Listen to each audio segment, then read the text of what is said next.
Welcome students, আমি doctor Wasim Firoz খান। আর আজকে আমরা আলোচনা করব ক্লাস 12-এর ইউনিট 2 চ্যাপ্টার 2 ডিটারমিনেন্ট বা নির্ণায়ক সম্পর্কে। এর আগের ক্লাসে আমি সেকেন্ড ইউনিটেরই ফার্স্ট চ্যাপ্টার ম্যাট্রিক্সের বেসিক কনসেপ্ট নিয়ে আলোচনা করেছিলাম। আজকে ডিটারমিনেন্টের বেসিক কনসেপ্ট নিয়ে আলোচনা করব। প্রথমে আমরা আসছি যে নির্ণায়ক বা ডিটারমিনেন্ট এই ব্যাপারটা কি।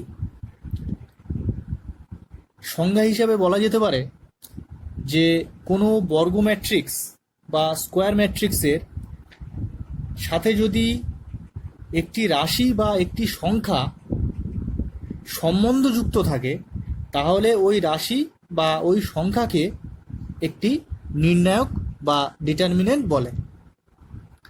আচ্ছা, ডিটারমিনেন্টকে কিভাবে প্রকাশ করা হয়?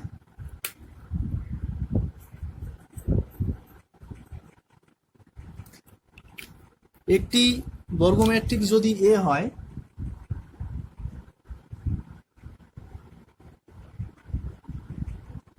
বর্গ ম্যাট্রিক্স কি? যে ম্যাট্রিক্সের রো সংখ্যা এবং কলাম সংখ্যা সমান তাকে বর্গ ম্যাট্রিক্স বলে। এই যে এ একটি বর্গ ম্যাট্রিক্সের সঙ্গে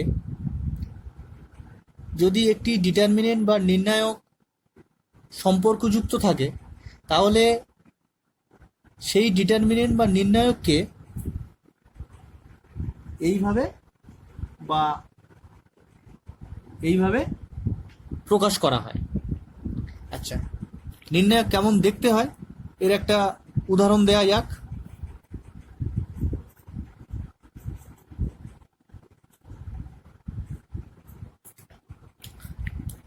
ধরো এ একটা বর্গ ম্যাট্রিক্স এই আকারে আছে,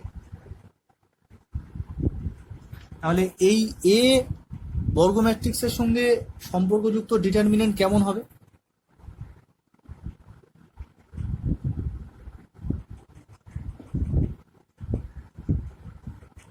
এরকম হবে। অথবা বি যদি আর একটা বর্গ ম্যাট্রিক্স এখানে ধরা হয়, একটা 3x3 অর্ডারে যদি একটা বর্গ ম্যাট্রিক্স ধরা হয় এরকম, তো 1 2 3 -1 0 5 0 1 1, তাহলে এই বি ম্যাট্রিক্সের সঙ্গে সম্পর্কযুক্ত একটা ডিটারমিনেন্ট এইরকম হবে। যে determinant of B is equal to এই 1 2 3 -1 0 5 0 1 1। এই এবারে আমরা আসব কোনো নির্ণায়কের বিস্তৃতি এবং মান নির্ণয় সেই সম্পর্কে। একটা সেকেন্ড অর্ডার ডিটারমিনেন্ট যদি লেখা হয় যে A is equal to A B C D, এটাকে যদি বিস্তৃত করা হয় করে তার মান নির্ণয় করার চেষ্টা হয় তাহলে তার পদ্ধতিটা কি? এর নিয়ম হচ্ছে এখান থেকে শুরু করে এটার সঙ্গে এইটা মাল্টিপ্লাই করব, মাইনাস এখান থেকে শুরু করে এই দুটো মাল্টিপ্লাই করব। তাহলে কি দাঁড়াচ্ছে? তাহলে এটা দাঁড়াচ্ছে এ ইন্টু ডি মানে এডি মাইনাস বিসি। যদি একটা সিম্পল এক্সাম্পল দেওয়া যায়, মনে করো একটা ডিটারমিনেন্ট আছে এরকম 1 2 3 4, সিম্পল এক্সাম্পল। তাহলে এইটা ইজ ইকুয়াল টু আমি তাহলে লিখতে পারি 4 ইন্টু 1 4 মাইনাস 2 ইন্টু 3 মানে 6 ইজ ইকুয়াল টু -2। একই রকমভাবে একটা থার্ড অর্ডার ডিটারমিনেন্ট এখানে লেখা হয়েছে, দেখো যে determinant of B is equal to this a1 a2 a3 b1 b2 b3 c1 c2 c3। তাহলে একে কিভাবে বিস্তৃত করা হয় এবং মান নির্ণয় করা হয় দেখো। এইটা ইজ ইকুয়াল টু আমাদের লিখতে হবে a1 অর্থাৎ এই প্রথম এলিমেন্টটা, এইটা লিখে এই এলিমেন্ট থেকে মনে মনে এরকম একটা লাইন টানতে হবে এবং এরকম একটা লাইন টানতে হবে। টানার পর যে এলিমেন্টগুলো বাকি থাকবে অর্থাৎ b2 b3 c2 c3 সেটা এখানে লিখে নিতে হবে। এই তাহলে এরপরে কি লিখতে হবে? এরপরে আমাকে লিখতে হবে, এখানে দিতে হবে মাইনাস এইবারে একই রকমভাবে A2টাকে কনসিডার করতে হবে, করে একই রকমভাবে A2 থেকে দুটো পারপেন্ডিকুলার লাইন আমাকে টানতে হবে। তাহলে আমরা কি পাবো, B1 B3 C1 C3, B1 B3 C1 C3। এরপরে একই রকমভাবে A3কে আমাকে বিবেচনা করতে হবে, করে এর থেকে এরকম একটা দুটো পারপেন্ডিকুলার লাইন টানতে হবে। টানার পর যে এলিমেন্টগুলো আমাকে বাকি থাকছে সেইগুলো লিখতে হবে। এখানে আমাকে চিহ্নটা খেয়াল করতে হবে, প্রথমে কিন্তু আমরা দেব প্লাস, তারপরে মাইনাস, তারপরে আবার প্লাস, অর্থাৎ এখানে A3 দিয়ে এই যে এলিমেন্টগুলো অর্থাৎ B1 B2 C1 C2 এটা লিখে দিতে হবে, B1 B2 C1 C2। দেওয়ার পর এই যে এলিমেন্টগুলো আগে আমরা যেমন সেকেন্ড অর্ডার ডিটারমিনেন্টকে বিস্তৃত করেছি, একই রকমভাবে বিস্তৃত করব, করে এটাকে সিম্পলিফাই করব, করে যেটা আসবে সেটাই হচ্ছে এই ডিটারমিনেন্ট অফ বি এর মান। এবার এখানে যদি A1 A2 A3 ইত্যাদির পরিবর্তে যদি কোনো সংখ্যা থাকে, তাহলে জিনিসটা সিম্পলিফাই করে আমাকে পার্টিকুলার কোনো একটা সংখ্যা হিসাবে অ্যান্সারটা নিয়ে আসতে হবে। দেখো সেটা কিভাবে করা হচ্ছে, একটা এক্সাম্পল আমি দিচ্ছি। এখানে বি একটা থার্ড অর্ডার ডিটারমিনেন্ট লেখা হয়েছে, তার এলিমেন্টগুলো এই। এবারে এই ডিটারমিনেন্টকে কি করে বিস্তৃত করা হচ্ছে এবং এর মান কিভাবে নির্ণয় করা হচ্ছে দেখো। তাহলে প্রথমে -1টাকে এখানে নেব, -1, আর মনে মনে -1 থেকে এরকম একটা দুটো পারপেন্ডিকুলার লাইন টানলে তাহলে কোন এলিমেন্টগুলো পড়ে থাকছে, 1 2 1 -1 এই চারটে। নেক্সট এরপরে 2, সূত্র অনুযায়ী এখানে -2 আমাকে নিতে হবে, তাহলে এখানে -2 লিখলাম। লিখে মনে মনে 2 থেকে এরকম একটা পারপেন্ডিকুলার লাইন দুটো টানলে কোন এলিমেন্টগুলো পড়ে থাকছে, তাহলে পড়ে থাকছে 4 2 1 -1, 4 2 1 -1। তাহলে এইখানে আমরা প্রথম এলিমেন্টটা নিয়েছি প্লাস, এখানে -1 ছিল বলে মাইনাস হয়েছে, কিন্তু এখানে সূত্র অনুযায়ী এখানে অ্যাকচুয়ালি প্লাস মাইনাস তারপরে আবার প্লাস। এখানে এই এলিমেন্টটা এবার নেব 0, 0-র পরে এখান থেকে এই একটা পারপেন্ডিকুলার লাইন, এই একটা পারপেন্ডিকুলার লাইন, তাহলে পড়ে থাকছে কারা, 4 1 1 1, তাহলে সেগুলো এখানে লিখে দেবো।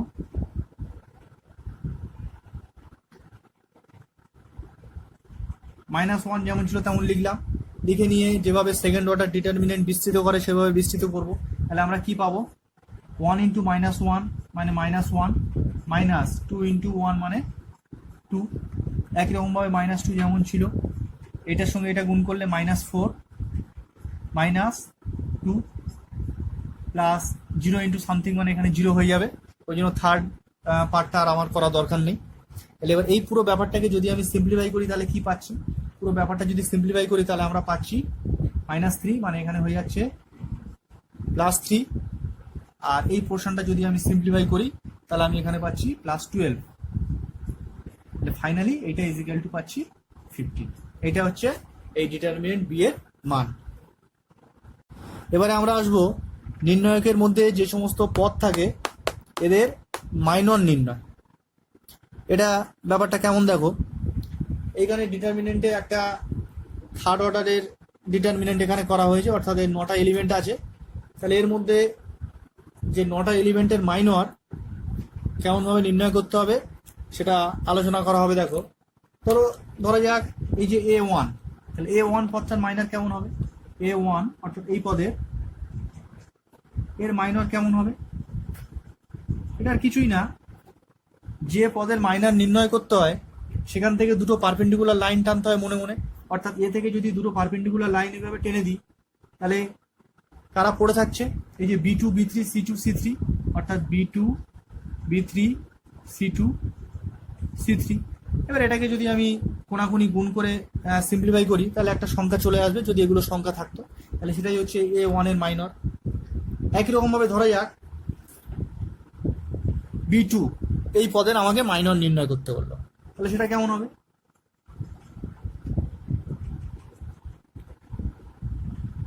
তাহলে একই রকমভাবে আমি B2 থেকে দুটো পারপেন্ডিকুলার লাইন টানবো, মনে মনে এই লাইনটা আমি যদি টেনে নিই তাহলে কারা আমার সেখানে পড়ে থাকছে, A1 A3 C1 C3। A1 A3 C1 C3। একই রকমভাবে আমরা এরকম 9টা পদের আলাদা আলাদা মাইনর নির্ণয় করতে পারবো। সোজা কথা, কোনো পদের মাইনর নির্ণয় করতে হলে সেই পদটাকে বিবেচনা করতে হবে। সেই পদটাকে বিবেচনা করার পর তার থেকে দুটো পারপেন্ডিকুলার লাইন উপরে এবং পাশে টানবো। টানার পরে যে বাকি এলিমেন্টগুলো পড়ে থাকবে সেটাই হচ্ছে তার মাইনর। এবারে আমরা আসবো নির্ণায়কের এই যে পদসমূহ যেগুলো আছে এদের কোফ্যাক্টর বা সহগুণনীয়ক এইটা কিভাবে নির্ণয় করতে হয় সেই বিষয়ে। এখানে ডেল একটা ডিটারমিনেন্ট এখানে বিবেচনা করা হয়েছে, আর তার পাশে দুটো ডিটারমিনেন্টের চিহ্ন অনুযায়ী দুটো ডিটারমিনেন্ট এখানে লেখা হয়েছে। একটা সেকেন্ড অর্ডার ডিটারমিনেন্ট লেখা হয়েছে, একটা থার্ড অর্ডার ডিটারমিনেন্ট লেখা হয়েছে। চিহ্নের নিয়মটা আমরা এইভাবে মনে রাখবো, খুব সিম্পল ব্যাপার। প্লাস থেকে শুরু করব, আগে থার্ড অর্ডারটা বলছি তাহলে বুঝতে সুবিধা হবে। প্লাস থেকে শুরু করব করে অল্টারনেটিভলি প্লাস মাইনাস এইভাবে লিখবো। আমি যেদিক থেকেই লিখি না কেন, তাহলে এটা যদি প্লাস হয় এর পরেরটা মাইনাস, তারপরে plus minus plus minus plus minus plus এইভাবে। এবার যদি এইভাবে লেখা হয় plus minus plus minus plus minus এইভাবে লেখা হয়, মানে প্লাস থেকে শুরু করলে অল্টারনেটিভলি প্লাস মাইনাস হিসাবে লিখে যাবো। এবার সেকেন্ড অর্ডারটা কেমন হবে? সেকেন্ড অর্ডারটা আর কিছুই না, থার্ড অর্ডার ডিটারমিনেন্ট থেকে যদি এই পোর্শনটা কেটে নেওয়া হয় তাহলে যে ডিটারমিনেন্ট হচ্ছে সেটাই হচ্ছে সেকেন্ড অর্ডার ডিটারমিনেন্টের চিহ্নের নিয়ম। এবার আমরা আসছি নির্ণয়কের বিভিন্ন পদের কোফ্যাক্টর বা সহগুণনীয় কিভাবে নির্ণয় করতে হয়। একটু আগে আমরা কি শিখলাম? ডিটারমিনেন্টের বিভিন্ন পদের মাইনর নির্ণয় করা। এবার আমরা শিখবো তার কোফ্যাক্টর নির্ণয় করা। এটা কেমন দেখো, প্রথমে ধরো আমি নির্ণয় করতে চাই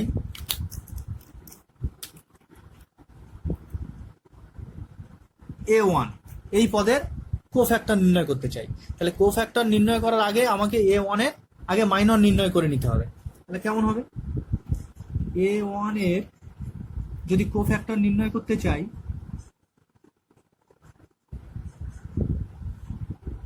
কোফ্যাক্টর লিখছি কিন্তু আমরা নির্ণয় করব কি? মাইনর। তাহলে মাইনর নির্ণয় করার নিয়ম কি? A1 থেকে দুটো পারপেন্ডিকুলার লাইন টানবো, এনে যেগুলো এলিমেন্টগুলো পড়ে থাকছে সেগুলোই হচ্ছে এর মাইনর, অর্থাৎ B2 B3 C2 C3। এবার আমাকে দেখতে হবে A1 এই এলিমেন্টটা এর চিহ্ন হিসাবে কোন পজিশনে আছে। যেহেতু একটা থার্ড অর্ডার ডিটারমিনেন্ট, তাহলে আমার থার্ড অর্ডার চিহ্ন হিসাবে A1টা এই 1 1 পজিশনে আছে। তাহলে 1 1 পজিশনে এখানে কি চিহ্ন আছে? প্লাস। তাহলে এইটার কোফ্যাক্টর হচ্ছে প্লাস অফ এই ডিটারমিনেন্টটা। এবার এটাকে সিম্পলিফাই করে যেটা আসবে সেইটা। আরেকটা বলি তাহলে বুঝতে সুবিধা হবে। একই রকমভাবে যদি আমরা এখানে ধরো নির্ণয় করতে চাই C2 এই এলিমেন্টের কোফ্যাক্টর বা সহগুণনীয়, তাহলে প্রথমে আমরা C2 এর মাইনর নির্ণয় করব, অর্থাৎ C2 থেকে দুটো পারপেন্ডিকুলার লাইন এইভাবে টানবো। টানার পর যে এলিমেন্টগুলো পড়ে থাকবে সেটাই হচ্ছে তার মাইনর।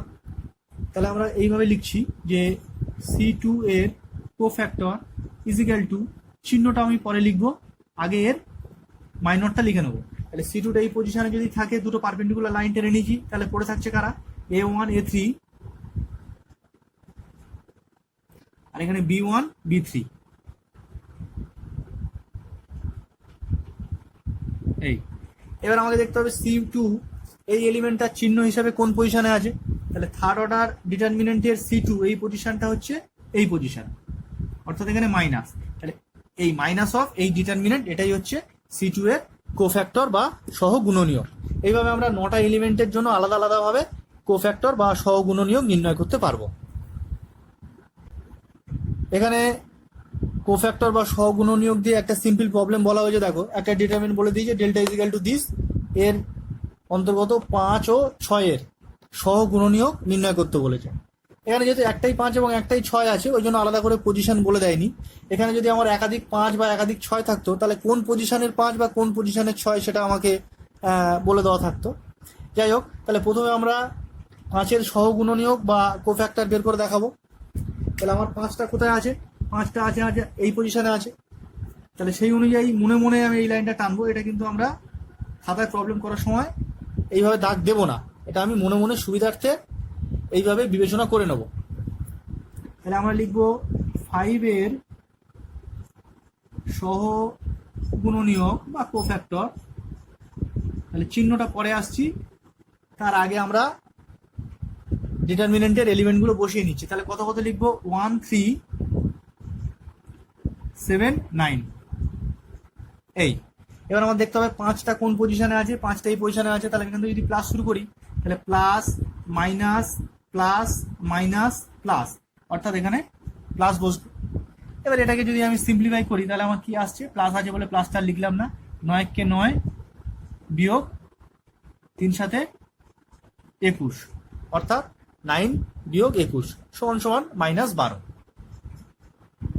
এই একই রকমভাবে যদি এবার আমার 6-এর সহগুণনীয়ক নির্ণয় করতে হয় তাহলে আমরা প্রথমে ডিটারমিনেন্টটা লিখে নেবো। তাহলে এই যদি আমার 6 হয় তাহলে 6 থেকে দুটো পারপেন্ডিকুলার লাইন, তাহলে আমার থাকবে কি 1 2, এখানে 7 8, 1 2 7 8। এবার দেখতে হবে 6 পজিশনে কি চিহ্ন থাকে, তাহলে একই রকমভাবে তাহলে শুরু করবো প্লাস মাইনাস, অর্থাৎ এই পুরো ডিটারমিনেন্টের সামনে একটা মাইনাস চিহ্ন হবে। এবার তাহলে কি দাঁড়াচ্ছে, তাহলে মাইনাস অফ 8 একে 8 বিয়োগ 7 2 14, তাহলে 8 - 14 মানে -6, মাইনাসে +6। এরকম ভাবে মাইনর এবং সহগুণনীয়ক সংক্রান্ত প্রবলেম সমাধান করতে হবে। এবার আমরা আসবো নির্ণায়কের ধর্মাবলী সম্পর্কে। 1 নম্বর ধর্মটা কি দেখো, যে কোনো ডিটারমিনেন্টের যদি রো এবং কলাম পরস্পর যদি স্থান পরিবর্তন করা হয় তাহলে সেই ডিটারমিনেন্টের মান একই থাকে। অর্থাৎ ম্যাট্রিক্সের ক্ষেত্রে যেমন রো আর কলাম ইন্টারচেঞ্জ করে দিলে তাকে ট্রান্সপোজ অফ এ ম্যাট্রিক্স বলে, ডিটারমিনেন্টের ক্ষেত্রে কিন্তু সেরকম কোনো ব্যাপার নেই। অর্থাৎ কোনো একটা ডিটারমিনেন্ট যদি এইভাবে ধরা হয়, মনে করো খুব সিম্পল একটা ডিটারমিনেন্ট এখানে ধরছি 1 2 3 4, এর মান যদি আমি নির্ণয় করি তাহলে কি পাবো, 4 × 1 = 4 -6 = -2। এবার যদি এই ডিটারমিনেন্টের রো আর কলাম যদি আমি ইন্টারচেঞ্জ করে দিই, অর্থাৎ 1 3টা ছিল ফার্স্ট কলাম, সেটাকে যদি আমি ফার্স্ট রো হিসাবে লিখি, আর 2 4টা যদি এইভাবে লিখে যদি এর মান নির্ণয় করি তাহলে দেখো এখানেও কিন্তু আমি সেই -2ই পাবো।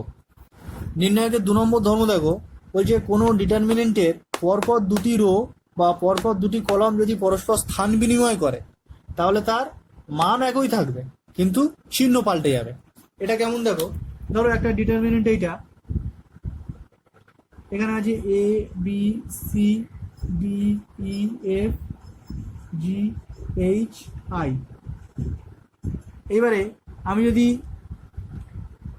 এই কলামটা এখানে লিখি আর এই কলামটা যদি এখানে আমরা লিখি তাহলে ব্যাপারটা কেমন আসবে, প্রথম কলামটা একই আছে A B G, এবারে থার্ড কলামটা যদি সেকেন্ডে লিখি অর্থাৎ C F I, আর সেকেন্ড কলামটা যদি আমি থার্ডে লিখি অর্থাৎ B E H, তাহলে এইটা ইজিক্যাল টু আমি এটা লিখতে পারবো, কিন্তু যেহেতু এরা পরস্পর স্থান পরিবর্তন করেছে বলে আমার এখানে একটা মাইনাস আসবে।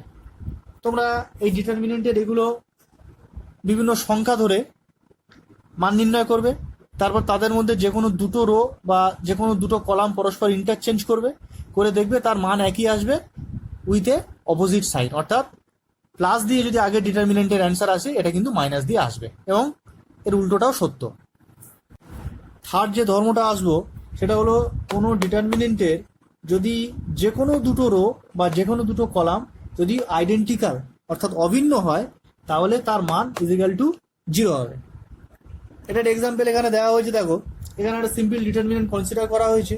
কনসিডার করে এখানে খেয়াল করে দেখো এই যে রো 1 অর্থাৎ এইটা এবং রো 2 এটা আইডেন্টিক্যাল অর্থাৎ অভিন্ন। এইটাকে যদি আমি সিম্পলিফাই করি, যেভাবে আমরা থার্ড অর্ডার ডিটারমিনেন্ট সিম্পলিফাই করি, দেখো এখানে সিম্পলিফাই করা হয়েছে, এর মান হয়েছে 0। এবারে আমরা যখন প্রবলেম সলভ করব সেক্ষেত্রে যদি এমন কোনো ডিটারমিনেন্ট আমরা পাই যার যে কোনো দুটো রো বা যে কোনো দুটো কলাম একদম আইডেন্টিক্যাল থাকবে, তাহলে উইদাউট এক্সপেন্ডিং অর্থাৎ এই যে জিনিসটা আমরা সিম্পলিফাই করেছি এটা আমার করার দরকারই নেই, আমরা এটা সরাসরি 0 লিখে দিতে পারি। এবার 4 নম্বর ধর্ম আমরা আসছি, যে কোনো ডিটারমিনেন্টের সঙ্গে যদি কোনো স্কেলার গুণ করা হয় বা কোনো ডিটারমিনেন্ট থেকে যদি কোনো স্কেলার বা কোনো সংখ্যা যদি কমন নেওয়া হয়। ম্যাট্রিক্সের ক্ষেত্রে আমরা আলোচনা করেছি যে কোনো একটা ম্যাট্রিক্সের সঙ্গে যদি কোনো সংখ্যা বা স্কেলার যদি গুণ করা হয় তাহলে সেই ম্যাট্রিক্সের প্রত্যেকটি এলিমেন্টের সঙ্গে সেই স্কেলারটা গুণ হয়ে যায়। একই রকমভাবে কমন নেওয়ার ক্ষেত্রেও তাই, কিন্তু ডিটারমিনেন্টের ক্ষেত্রে কিন্তু ব্যাপারটা সেরকম নয়। তাহলে এখানে বি একটা ডিটারমিনেন্ট এখানে কনসিডার করা হয়েছে, এবারে এর থেকে যদি তোমার কেউ বলে যে 5 of determinant B is equal to কত, তাহলে সেক্ষেত্রে কিন্তু ডিটারমিনেন্টের প্রত্যেকটা এলিমেন্ট অর্থাৎ 9টা এলিমেন্টের সঙ্গে সবার সঙ্গে 5 গুণ হবে না। সেক্ষেত্রে আমাকে কোনো একটা পার্টিকুলার রো বা পার্টিকুলার একটি কলমের সঙ্গে আমি এই 5টাকে গুণ করতে পারি। সেটা আমার প্রবলেম যেমন থাকবে সেই অনুযায়ী আমি বিবেচনা করব এবং সেটা গুণ করব। তার মানে 5 বি ইজ ইকুয়াল টু, এটা আমরা এরকম লিখতে পারি যে 5a 5b 5c, সেক্ষেত্রে কিন্তু বাকি এলিমেন্টগুলো আমাকে একই রাখতে হবে। এইটা ইজিক্যাল টু কেউ যদি আবার এরকম লেখে যে এ ডি জি, এটাকে একই রাখলো, একে এর সঙ্গে 5 গুণ করে দিল, 5b 5e 5h, সেক্ষেত্রে আবার থার্ড কলামটাকে একই রাখতে হবে। এবার এটা কখন আমরা কার সঙ্গে গুণ করব সেটা অঙ্কে আমার যেমন থাকবে সেই অনুযায়ী বিবেচনা করে আমাকে এই কাজটা করতে হবে। একই রকমভাবে কমন নেওয়ার সিস্টেমটাও তাই। এবার আমরা ডিটারমিনেন্টের সবথেকে গুরুত্বপূর্ণ একটি বিষয় অর্থাৎ ডিটারমিনেন্টের অপারেশন সম্পর্কে শিখব। এটা করার প্রয়োজনীয়তাটা কি? এটা করার প্রয়োজনীয়তাটা হলো যে আমরা থার্ড অর্ডার বা সেকেন্ড অর্ডার ডিটারমিনেন্ট কিভাবে বিস্তৃত করে তার মান নির্ণয় করা হয় সে পদ্ধতি আমরা শিখেছি, কিন্তু অনেক সময় বিস্তৃত করে মান নির্ণয় করাটা অনেক পরিশ্রম সাপেক্ষ হয়ে যায়, বা কোনো প্রবলেম এমন থাকে যেখানে পরিষ্কার বলে দেওয়া থাকে যে বিস্তৃত না করে ডিটারমিনেন্টের মান নির্ণয় করতে হবে। সেখানে আমাকে অবশ্যই অপারেশনের মাধ্যমে মানটা নির্ণয় করে আমাকে দেখাতে হবে। এটা বিষয়টা কেমন দেখো, এর নিয়মটা হলো কোনো একটি ডিটারমিনেন্টের যে কোনো একটি রো তার সঙ্গে অন্য কোনো রো এর অনুরূপ পদগুলি যদি পরস্পর যোগ বা বিয়োগ করা হয়, শুধু তাই নয়, অনুরূপ পদগুলোর কোনো একটা গুণিতক সেটাও যদি পরস্পর যোগ বা বিয়োগ করা হয় তাহলে তার মান অপরিবর্তিত থাকবে। বিষয়টা দেখো, এখানে যে ডিটারমিনেন্টটা কল্পনা করা হয়েছে সেটা লিখেছি, এইটা ইজিক্যাল টু যদি আমি এরকম লিখি, অর্থাৎ প্রথম যে রো সেটা আমি অপরিবর্তিত রাখলাম এবিসি, সেকেন্ড রো এর সঙ্গে ফার্স্ট রোটা এইভাবে অপারেশন করলাম, অর্থাৎ ফার্স্ট রোর প্রত্যেকটা পদের সঙ্গে যদি আমি 2 গুণ করে নিই, তাহলে ধরো D plus 2a E plus 2b F plus 2c, এরকম লিখলাম। একই রকমভাবে থার্ড রোটাকে আমি এইভাবে লিখতে পারি, G minus A by 2 H minus B by 2 I minus C by 2। এটা আমরা অঙ্কের যেমন ক্রাইটেরিয়া থাকবে সেই অনুযায়ী আমরা অপারেশন করব। এখানে আমি একটা সিম্পল এক্সাম্পল দিলাম, তাহলে এই ডিটারমিনেন্ট এবং এই ডিটারমিনেন্টের মানের কিন্তু কোনো পরিবর্তন হবে না। তাহলে আমরা এখানে কি অপারেশন করলাম সেটা যদি সংক্ষেপে লিখে দিই, দেখো এখানে আমি রো 1টাকে অপরিবর্তিত রেখেছি আর রো 2টাকে পাল্টেছি এইভাবে যে রো 2 রিপ্লেস কি করেছি, রো 2টা যা ছিল তাই রেখেছি, রেখে রো 1-এর প্রত্যেকটা পদের সঙ্গে 2 গুণ করে যোগ করেছি। একই রকমভাবে R3টা কিভাবে করেছি দেখো, R3 replace R3 minus R1 by 2। এখানে আমাকে মনে রাখতে হবে যত অর্ডারের ডিটারমিনেন্ট থাকবে তার থেকে এক কম সংখ্যক অপারেশন করতে পারবো। অর্থাৎ দেখো এখানে থার্ড অর্ডারের একটা ডিটারমিনেন্ট ছিল, এখানে কিন্তু আমি একই স্টেপে ম্যাক্সিমাম 2টো অপারেশন করতে পারবো। এই একই রকম অপারেশন আমরা কলামের ক্ষেত্রেও করতে পারবো, কিন্তু আমাকে মনে রাখতে হবে অঙ্কের ক্রাইটেরিয়া অনুযায়ী আমরা কিন্তু অপারেশনটা এগোবো।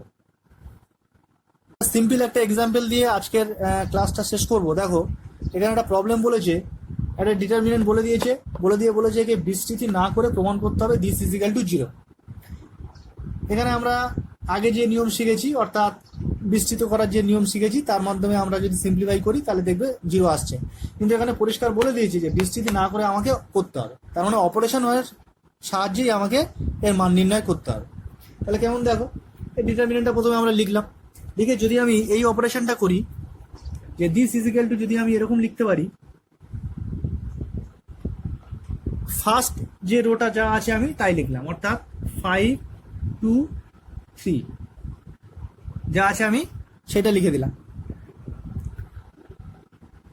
সেকেন্ড রোটাকে এই অপারেশন করছি যে R2 replace R2 minus R1, তাহলে আমরা কি পাবো, অর্থাৎ 7 মাইনাস 5 2, 3 মাইনাস 2 1, 4 মাইনাস 3 1। একই রকমভাবে যদি আমি R3 replace R3 minus R1 করি তাহলে কি পাবো, 9 মাইনাস 5 4, 4 মাইনাস 2 2, 5 মাইনাস 3 2। এইবারে